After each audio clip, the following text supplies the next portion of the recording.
Pour pouvoir sortir le rapport de la gamme de pliage au format PDF, il faut que nous ayons fini toute notre simulation, que tout ici soit passé en noir, et je vais pouvoir ici faire Fichier.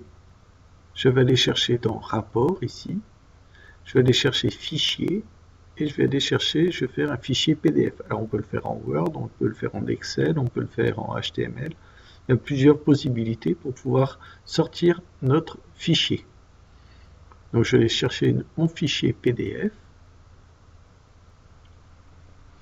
Ici, faire très attention lorsque l'on est ici, c'est de bien sélectionner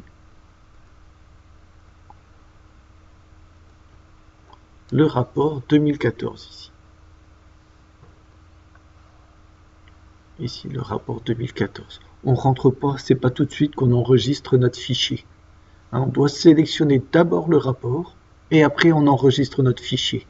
Donc bien faire attention à cette étape-là parce que si on commence à aller chercher son dossier et commencer à enregistrer, on n'aura pas notre rapport. Donc la première chose à faire, ça va être de passer, ça va être de sélectionner ici rapport 2014. Je vais ouvrir ici le rapport et maintenant j'enregistre mon fichier. D'accord? Bien penser à faire ça dans cet ordre-là. Donc je vais aller dans mon dossier où j'ai enregistré mes pièces et je vais faire enregistrer ma gamme de pliage boîte pliée.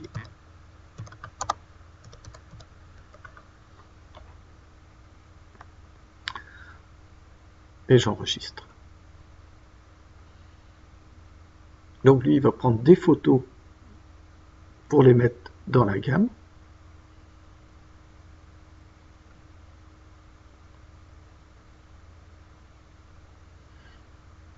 Il calcule le rapport.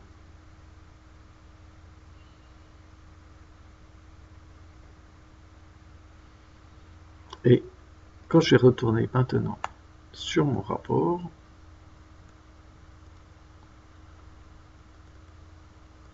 dans mon dossier ici, je vais avoir mon PDF qui va apparaître ici avec ma gamme de pliage. Sur mon rapport ici, je vais avoir les différentes informations, la matière, l'épaisseur, le numéro de programme. Bon, là, on n'a pas fait de programmation pour l'instant, mais on pourra avoir notre numéro de programme. Notre montage d'outils ici, comment il est positionné. Ici, j'ai mes poinçons avec les différents fractionnements, les différentes positions sur lesquelles je peux les positionner sur la règle, les matrices des différents fractionnements pour ma matrice et comment ils sont positionnés ici sur ma règle. Et les différentes longueurs ici qui correspondent au fractionnement.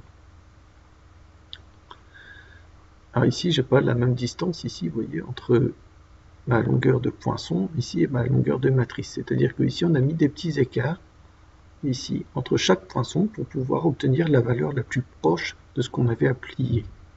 On n'est pas obligé de les coller, nos poinçons, on peut les laisser des petits espaces de façon à obtenir ici une longueur plus proche de ce qu'on a besoin de nous. On a ici les différents plis, l'angle de pliage, les longueurs de pliage, donc tous ces paramètres-là qui vont pouvoir nous aider à programmer notre machine directement. Les butées sont marquées ici. Ici, nous avons la hauteur des butées, R1 c'est la hauteur, et Z c'est la position ici des butées sur ma règle. Alors suivant certaines machines, quelquefois les Z sont programmables aussi, et les butées viennent se déplacer automatiquement ici pour pouvoir plier ma pièce. Ensuite, j'ai ma séquence de pliage qui est ici. Donc j'ai mes différents plis, dans quel ordre je vais plier ma pièce. J'ai une couleur bleue ici pour les plis qui sont vers le haut et une autre couleur pour les plis qui sont vers le bas. hein, si je retourne pour retourner ma pièce.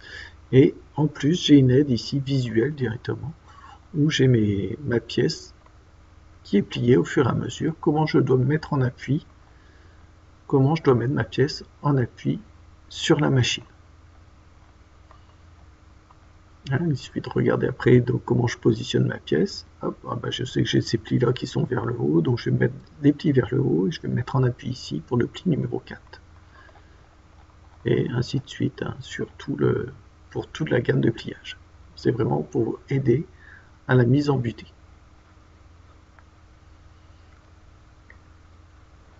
Voilà notre programme, voilà notre rapport.